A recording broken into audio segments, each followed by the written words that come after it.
Much can happen in 22 years. For myself, 22 years ago, the beginning of my freshman year at Michigan State lay just a week or two away. At only 16 years old, my driver's license was pretty fresh, having only taken up residence in my wallet 9 months earlier. Roommate living, computer science classes, the MSU Men's Glee Club, coming out, working as an IT tech support for county government, the big university church with the big choir and organ, my first time traveling outside the country. All of these were still yet to come 22 years ago. Not to mention, of course, hearing my call to ministry, living on the south side of Chicago, journeying with an inner city Puerto Rican congregation, doing my first full-time year of ministry inside the Beltway, getting ordained, finding my first ordained pastoral call, and then my second, meeting Adam, moving, Chicago, Washington, D.C., Chicago, Rockford, Illinois, Storrs, Andover, buying a house, getting married. You get the idea. Much can happen in 22 years. 22 years ago, Bill Clinton still had 2.5 years left of his presidency. 22 years ago, the iPod had not been introduced yet, much less the iPhone. 22 years ago, the only things you could buy on Amazon were books, music, and videos. 22 years ago, the Twin Towers still had 3 more years to stand, and New Orleans still had 7 more years to revel in before Hurricane Katrina unleashed its fury. These past 22 years saw Harry Potter go from a single book to 7, and Europe go from a panoply of currencies to a single one. Same-sex marriage, American Idol, the Arab Spring and ISIS, Popes Benedict and Francis, Uber and Airbnb, Black Lives Matter and Me Too, all of these have come, and in a couple of cases gone, in 22 years. Much can happen in 22 years. Just think about where you were and what you were up to 22 years ago. What's happened in your life since?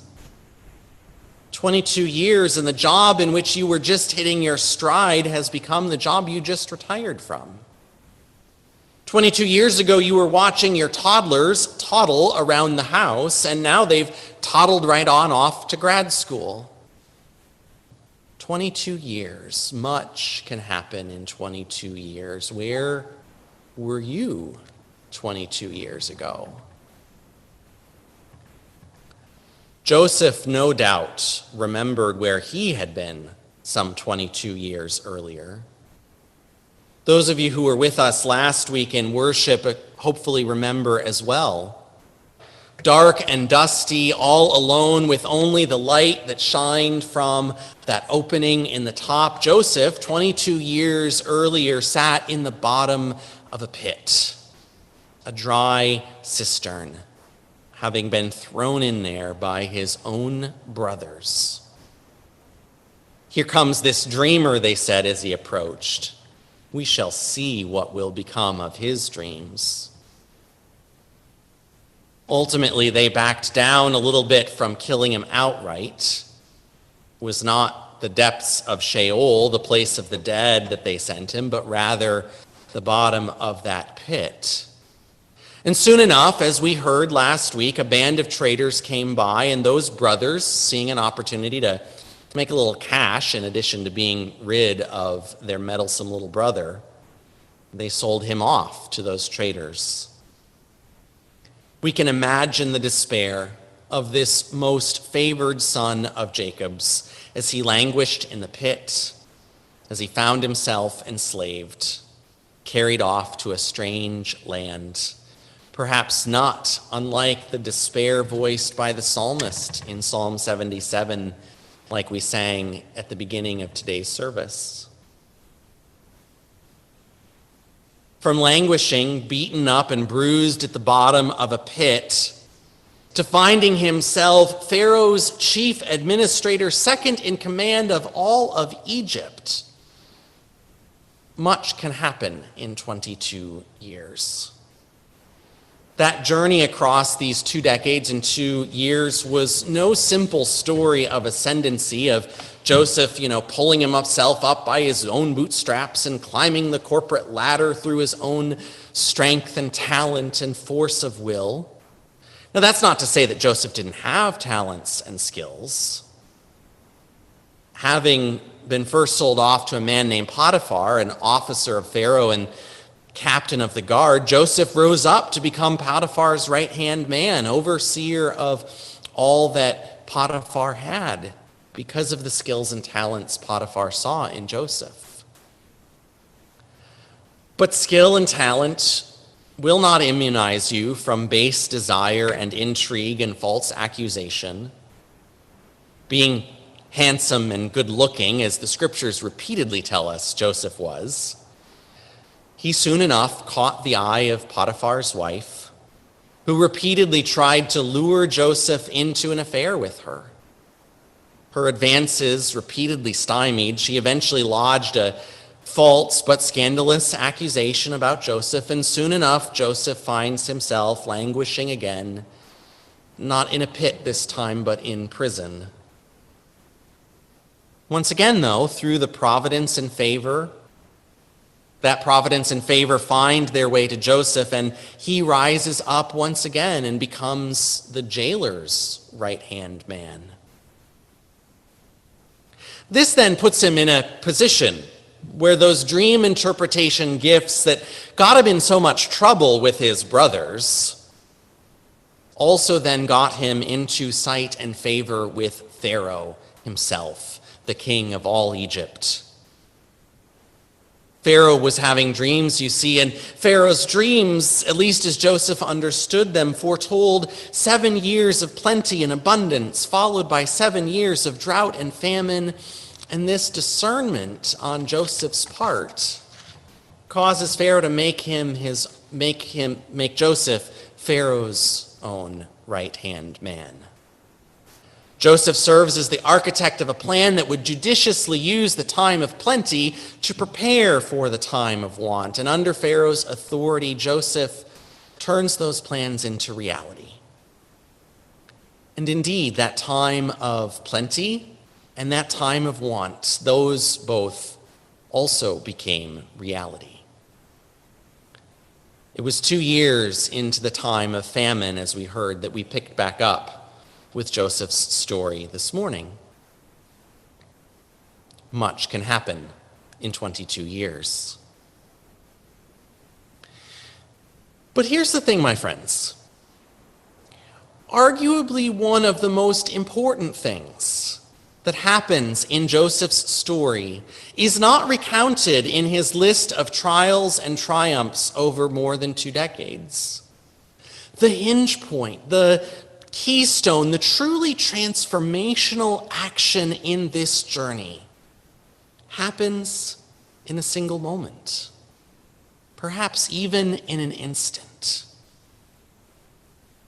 You see Joseph finding himself in a position of nearly unparalleled power, really in many ways the power to save or to condemn, to make for life or to make for death. In this seminal moment, when he is faced again with these brothers who so many years ago treated him so badly and left him for all but dead, Joseph decides to break the cycle. Truly having power over them, those brothers of his, he makes the choice to turn his power over into power with and power on behalf of. He makes the choice, even in the face of the death that his brothers had dealt out to him, in the face that all that he had been through over 22 years, he makes the choice to embark on a different path and to stop dealing out death. You know, he truly could have. He could have kept his identity to himself. He could have had the brothers jailed. He could have simply let them wander on back off into starvation and struggle. But in that moment, Joseph made a choice for life, a choice to exit stage left from the theater of violence and retribution and revenge. And that choice is made in a single moment, or perhaps it was made again and again in single moments after single moments. A few months ago, I heard a story from a worker at an independent bookstore in Seattle. It's a great job 99% of the time, and a lot of our customers are pretty neat, this worker writes. Anywho, middle of the day, this little old lady comes up. She's lovably kooky. She effuses how much she loves the store and how she wishes she could spend more time in it, but her husband is waiting in the car. Oh, better buy him some chocolate. She piles a bunch of art supplies on the counter and then stops and tells me how my bangs are beautiful and reminds her of the ocean. Whoosh, she says, making a wave gesture with her hand. Okay, I think to myself. Awesomely happy, weird little old ladies are my favorite kind of customer. They're thrilled about everything, and they're comfortably bananas. I can have a good time with this one. So we chat, and it's nice. Then this kid, who's been up at my counter a few times to gather his school textbooks, he comes up in line behind her. We're connected to a major university, and so we have a lot of harried students pass through. And the woman turns around to him and out of nowhere demands that he put his textbooks on the counter. He's confused, but she explains that she's going to buy his textbooks. She goes sheetrock white. He refuses and adamantly insists that she can't do that. It's like $400 worth of textbooks. She, this tiny old woman, boldly takes them out of his hands and throws them on the counter and turns to me with an intense stare and tells me to put them on her bill. The kid at this point is practically in tears. He's confused and shocked and grateful. Then she turns to him and says, "You need chocolate." She starts grabbing handfuls of chocolates and putting them in her pile. He keeps asking her, "Why are you doing this?" She responds, "Do you like Harry Potter?" and throws a copy of The New Cursed Child on the pile too. Finally, she's done, and I ring her up for a crazy amount of money. She pays and asks me to please give the kid a few bags for his stuff. And while I'm bagging up her merchandise, the kid hugs her. We're both telling her how amazing she is and what an awesome thing she's done. She turns to both of us and says probably one of the most profound, unscripted things I've ever heard someone say. It's important to be kind. You can't know all the times that you've hurt people in tiny, significant ways. It's easy to be cruel without meaning to be. There's nothing you can do about that, but you can choose to be kind. Be kind. The kid thanks her and leaves. I tell her again how awesome she is. She's staring out the door after him, and then says to me, "My son is a homeless meth addict. I don't know what I did. I see that boy, and I see the man my son could have been if someone had chosen to be kind to him at just the right moment." I've bagged up all her stuff, and at this point am super awkward and feel like I should say something, but I don't know what. She turns to me and says, I wish I could have bangs like that, but my darn hair is just too curly. And she leaves. And that is the story of the best customer I've ever had. Be kind to somebody today.